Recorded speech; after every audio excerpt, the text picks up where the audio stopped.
So I had a friend call me today asking about loneliness and how a lot of folks he's talking to in his business and in his social circles are feeling lonely and cut off and isolated. Some feeling anxious and stressed. And it got me thinking, what is it about being alone that stresses us out so much? What is it that makes us so afraid of being alone with ourselves? And I realized that as much as we talk about how intelligent we are as a people nowadays, how enlightened we are, we're in the information age after all. But really, do we know ourselves? Have we really taken the time to actually get to know who we are? I don't think we have. And so when you're sitting at home by yourself, you're really sitting there with a stranger. The stranger is you. And that can be seriously uncomfortable.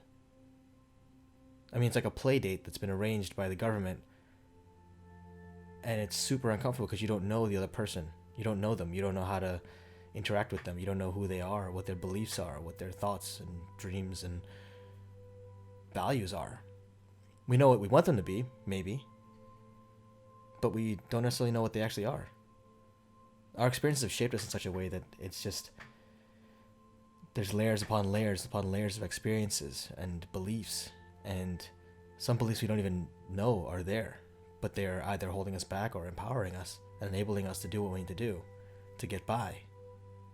But it's all very haphazard. It's not intentional. So intentional growth is difficult to do. So in this video, we'll talk a little bit about a couple ways that you can make the most of this time in terms of increasing self-awareness, being more mindful, and really getting to know yourself, because that's where it's all at.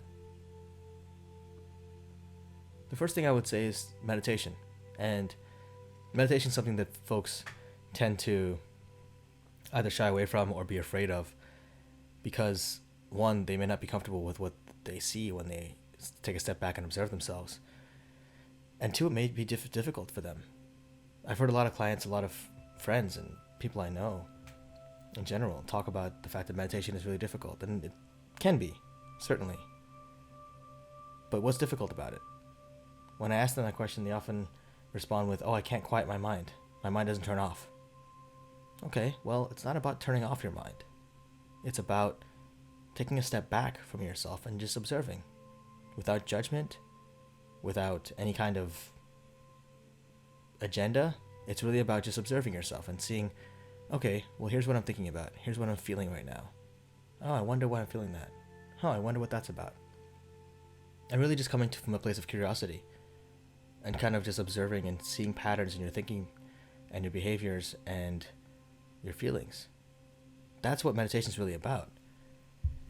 It's creating that separation between you and your feelings, because you are greater than your feelings and you're greater than your actions. And when you take a step back from them, you realize that you can control your feelings and your reactions to things. That's what meditation is about. The other thing I'll talk about is journaling. Again, a lot of people have an aversion to journaling. The most common complaint, believe it or not, is about time. I don't have time to journal. Well, guess what? There's a lot of time right now. And this is a really good tool, probably one of the best tools, second to meditation, when it comes to creating self-awareness and really deepening self-awareness. Being more mindful comes from observation and really being able to see patterns. Journaling allows you to do that. Your brain processes information very differently when you talk and verbalize and when you have to physically write it versus typing it or texting it or just thinking about it. You ever have a thought where you're just noodling with something and it's in your brain and it's very abstract, and then suddenly you have to verbalize it to someone and it suddenly becomes a lot clearer or becomes really difficult to verbalize? That's because our brains don't think in terms of language necessarily. Our brains think in terms of abstract ideas. But when you convert those into language, when you force your brain to do that, then you are forcing yourself to communicate that, whether to yourself or to someone else. That's what journaling does. It forces the abstract into the concrete. The last thing I'll talk about is Centering. Now, the distinction between centering and meditation is a subtle one, but I like to think of centering as like meditation light. For folks who are not a fan of meditation or don't feel like they have or want to invest that much time in sitting somewhere for 30 minutes or an hour, take 5 minutes. Centering is really a quick meditation, but at the same time, it can be something you do during another action. For me, centering can take many forms. Playing with my dog, playing a sport. I can feel very centered when I play a sport because I'm out of my head. I'm very much in the game. I'm in my body. I'm focusing on a lot of different things that I'm observing, but I'm not actively thinking about anything. Everything fades away, and all that's there is the game. All that's there is what I'm doing in that moment. I feel that when I'm playing sports. I feel that when I'm in the middle of drawing or writing sometimes. It's therapeutic in the deepest possible way because it gets you out of your head and into your feels, into your body, into whatever that looks like for you. And it can be very powerful. Even if it happens just for a second, it can be extremely powerful. In both meditation and centering, breath is extremely important. Focusing on your breath and your body allows you to get out of your head, where you spend a lot of time and obsess over things. You'll notice that when you get out of your head, suddenly things become a little clearer. Same thing as the forcing the abstract into the concrete. There's something similar to that. When we do these things, these three practices, we increase self-awareness exponentially. And that allows us to be alone with ourselves a little easier.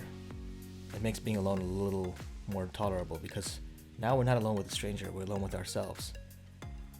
And we can turn that time into something productive, where we're making plans for the future, we're being strategic about how we want to use our time, how we want to use our energy.